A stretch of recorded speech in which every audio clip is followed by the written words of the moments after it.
and I don't know if he said it was 16 or 20 degrees. He said one or the other that the pole would shift to when this would occur.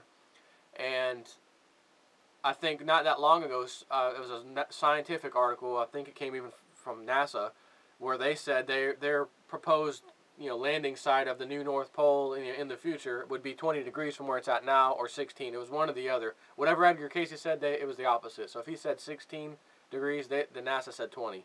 If Edgar Casey said 20, the NASA said 16. I don't remember. But it's in the same direction. So for God's sakes, pay attention. The guy was unbelievable. It was like, more powerful than Nostradamus of his time. And I've got a few little books and stuff, and I researched Edgar Casey a long time, phenomenal guy. And he even talked about a pole shift at the turn of the century, meaning the year 2000. So when the year 2000 came and went, everyone just brushed him off as nonsense. He's not a prophet. He's a bozo. Oh, really? So if it's off by 12 years, right, or technically 11 years, because we're not even in 2012 yet, is someone really a bozo for saying such a thing? In the next century, beginning of the next century, it's going to happen. Don't think the beginning of the next century means, year 2000 and 0.0000 seconds, now we are now into the new century. False prediction. I'm not listening to that bozo anymore. Do so at your own dumb peril if you don't believe in that stuff. Because some people who try to be psychic or whatever, they're nonsense. It's fake. It's baloney.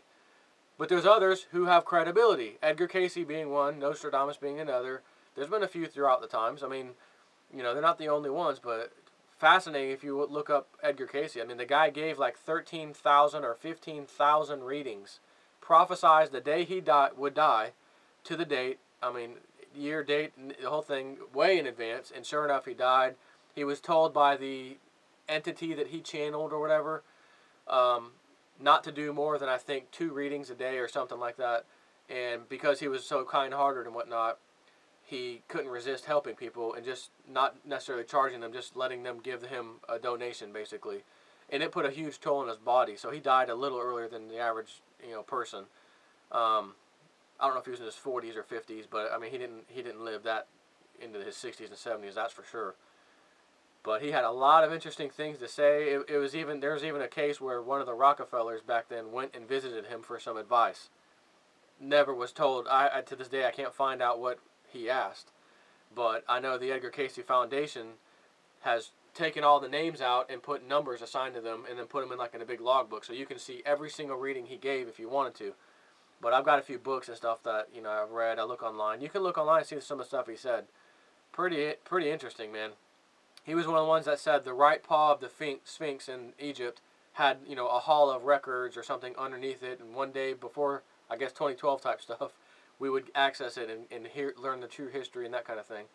And I was watching a show again on History Channel, and they had a guy there who was doing archaeological ground penetrating tests on the ground.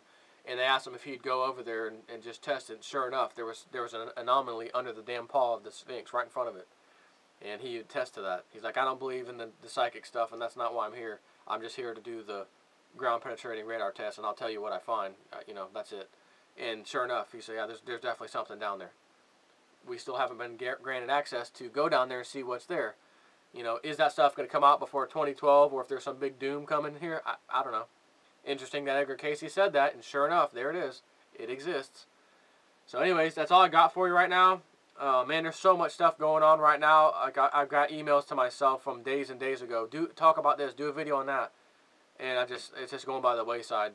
And my wife and kids aren't home right now. They're at a little birthday party. So, perfect time to do a video. This right now, to me, is kind of the important thing out of all the other stuff I sent myself right now. So that's kind of where I'm going to leave it. And just keep your eye out. I mean, the daylight coming, or the sun coming out, so to speak, 2 days early in advance, never happened before in recorded history in Greenland. But it just happened on the 11th of January. Again, very close to the Webbot's 7th day, plus or minus 3 to 5 days, as he said. And of course, we already seen that the shooting that happened was really 1 day after. I mean, that's phenomenal. But if you look at all of this stuff as a whole, in the time frame, it's like, man, there's a lot of heavy-duty stuff going on in a short amount of time. The fish dying, the magnetic field, the shootings. I mean, Jesus Christ. This is insane. Lebanon, I think the Lebanon government is now collapsed today, this morning. They all quit. You know, there's wars about to break out over there. You could probably be rest assured. Again, Lindsey Williams said they're going to start the Middle East war here shortly, so stay tuned. So, I mean, this is just crazy. Keep your eyes and ears open and stay tuned to Dr. Doom while you can, anyways, until the internet gets shut down or closed off, or, you know, doom strikes and the government uses that as an excuse to pretend that the internet went down. Who knows? But anyway, that's all I got for you.